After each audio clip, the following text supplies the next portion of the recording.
Okay, I'm going to demonstrate the proper use of Swix Glide Wax Remover for you in this video.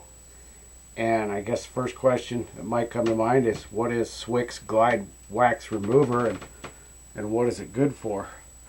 Swix Glide Wax Remover is the only product that I'm aware of that is designed, excuse my squeaky floor, that is designed to purge fluorocarbon waxes from the ski base while leaving hydrocarbon waxes intact.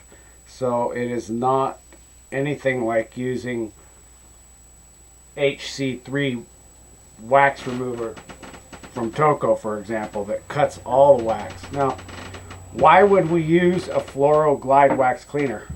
Well, we use it because in the spring, at the end of the season, when the snow gets real wet and warm, we start applying a product to the skis called butter, which is just a rub-on, highly fluorinated wax to run on wet snow. And so we never put these the fluorocarbon waxes on a ski that has not been thoroughly saturated with hydrocarbons first. Fluorocarbon waxes can clog a ski base. In other words, they can prevent the infiltration or the penetration of subsequent waxes. So the base of your ski should always be well waxed with hydrocarbon wax only prior to applying any fluorocarbon waxes to your ski. And these fluorocarbon waxes are just put on as a day wax over the top of a hydrocarbon wax, and we expect to run those off or ski those out. But anyway, the danger has always been the more fluorocarbon waxes you use to get through wet conditions end up making the ski worse in the end because we clog it up. So Swix has this product. Now I'm going to show you how to use it. Now enough of the blah blah. Okay, so the first thing you do is you don't use paper towels. You might see I have a roll in here. I guess you can't see them on the camera, but I use either Swix Fiberline, okay, which is a little spendy, but it's really tough and it's good.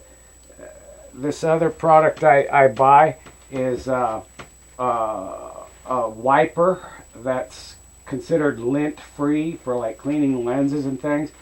It's not very thick, it's not too substantial, but it's very inexpensive. And when you're doing anything regarding waxing of the skis, you don't want to use lint, paper towels, or linty materials that will get into the base as well. So it's not to say that Fiberline or these lint-free wipers do not contain a skosh of lint, okay, but it's minimal. So this is the way we use the product. The first step is to put some on a rag on your Fiberline, run it over the ski. Don't be afraid, get a nice layer.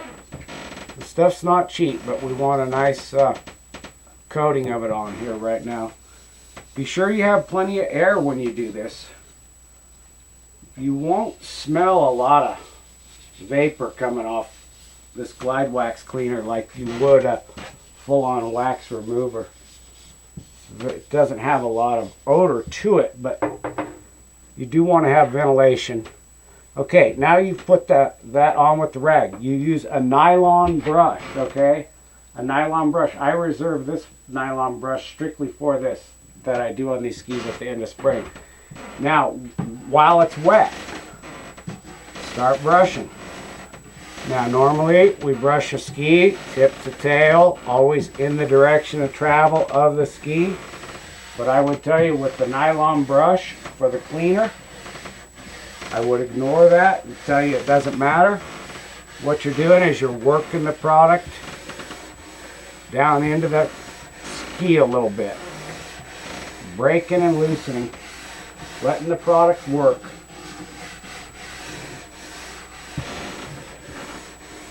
Go ahead and rub it over real good. Again, this is with the nylon brush for step one on the brushing.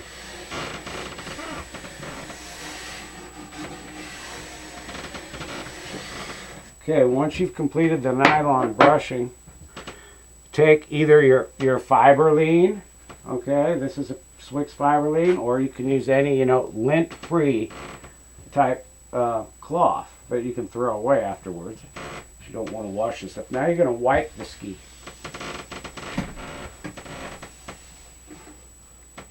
Okay, now each time I do that, I mean, that's really saturated, so I'm not going to re-wipe with that.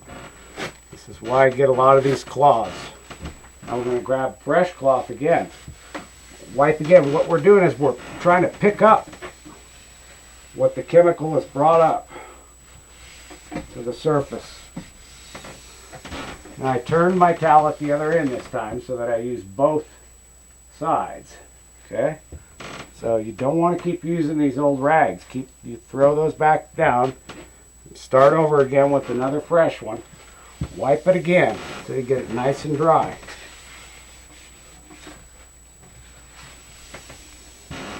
Now you could certainly, if you wanted to do this, be assured that you did it a little bit more. You can always apply more Glide Wax Cleaner now.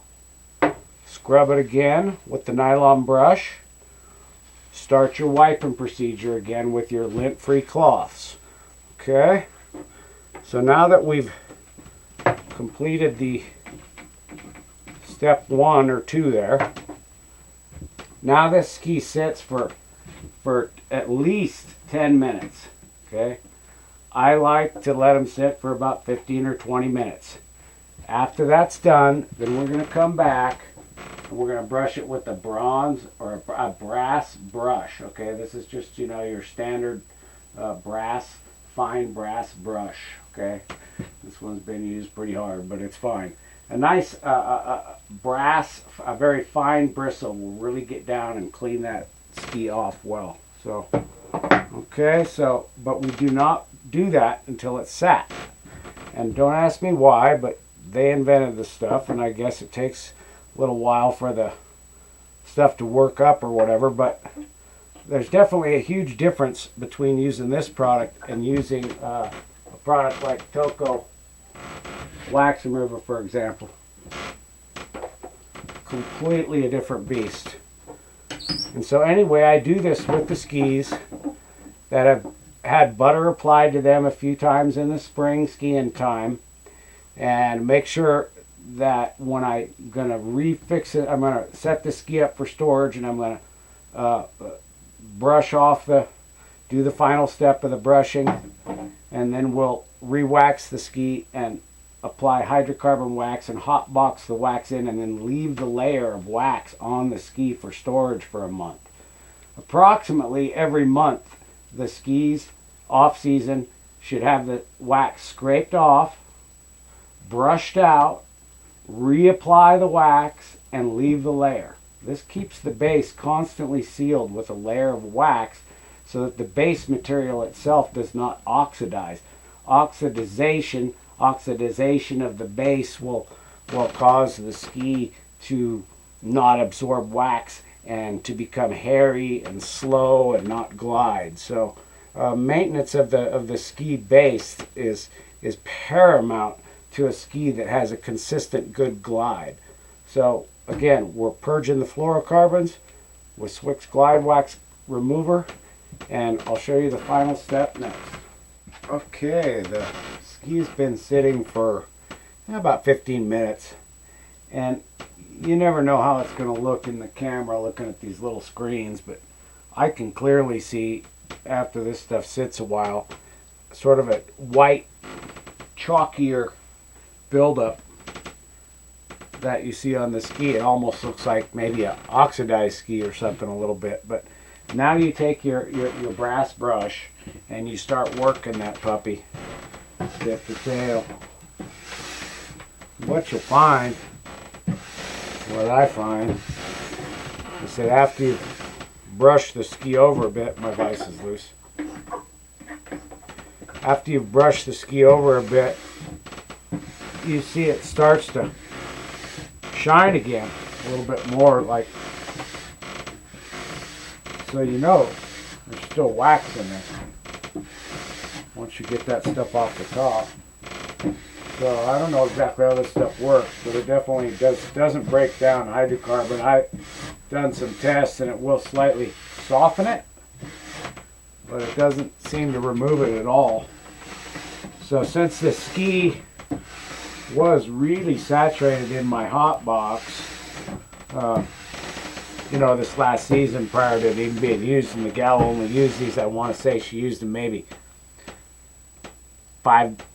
she used them 7 to 10 times tops. I don't even think she used them that many times. But so what we're trying to do by using this Glide Wax remover is, again, prevent the ski base from being clogged by the addition of the high fluoro rub-on wax that we applied in the spring. Okay, so we're trying to make sure that's totally purged while we're at the same time not removing any of the saturated base, the wax that's deep in the base. The wax that's deep in the base will remain good as long as you keep your ski covered with wax on the top of that. So never want to store your skis for the summer without a layer of wax on them. And again, preferably that should be done on approximately a monthly basis. Now, if you go 40 days or 45 days, it's not the end of the world, but you want to always keep that layer of wax on the ski. Hydrocarbon wax only. Soak, thoroughly wax. Leave that layer on there and then scrape it off every 30 or 40 days. Brush the ski out and apply that wax again.